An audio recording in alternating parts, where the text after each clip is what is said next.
soo dhawow salaada jumcada ka soo baxnay ilaahay hanaga aqbal horta salaadeena jumcada aan soo dukanay su'aal raba inaan ku weydiiyo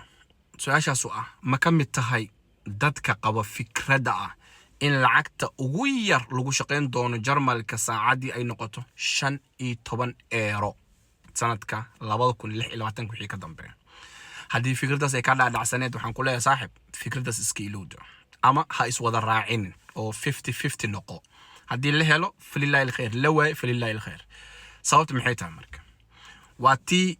saddexda xisbi علشان أونيونكا أو CDU CSU iyo xisbiga SPD ay ku wada heshiiyeen almurun dheer kadib in laga dhigo lacagta ugu yar lagu shaqeeyo 15 euro wixii ka dambeeyo 2026 Croatianki la qoray fatraagi waa la diyaariyay heshiiskii diyaar u ahaa waxa uu dhinaad kaliya in xisbiyada u codeeyaan mid leadkooda ama dadka ka tirsan xisbiga laakiin sheekadaasi sheeka ka dambeysay ninkii Merz ahaa maalin dhaweed wuxuu sheegayba in blankiis aysan ku jirinba hadduu ra'iisul wasaaraha uu noqdo in lacagta ugu yar in laga dhigo 15 euro Croatiankan way ku qoran tahay laakiin asiga wuu booday horta ninka Merz la leeyahay waa nin aan go'aan baleheenba waayo xiligii ololaha waa ogeedeen waati Olaf Scholz uu yiri ninkan ma la aamini karo aaminad ma galo waayo wuxuu garab ka raadiyay xisbiga AFD oo xisbi walba go'doon u galiyay teeda kale fatraga in la saxiixo doodaasi kadib waxa soo baxdayba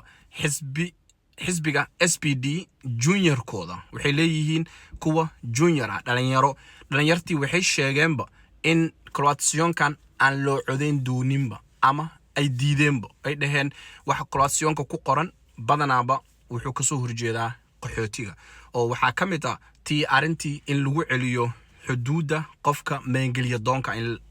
barnaanka loo saaro haddii ay isku afgartaan dawladaha kale oo diriska la ah Jarmalka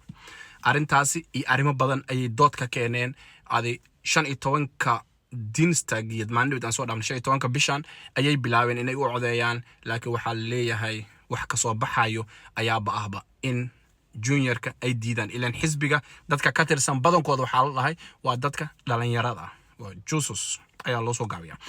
almuhim sheekadaas ayaa cusub ninkii Merz ahaa bamba ayaa ku qarxday haddii SPD midglidkeeda ama dadka ka tirsan ay diidaan in la saxiixo fatragan oo Croatianka ama heshiiskan Merz wuxuu noqon doonaa marka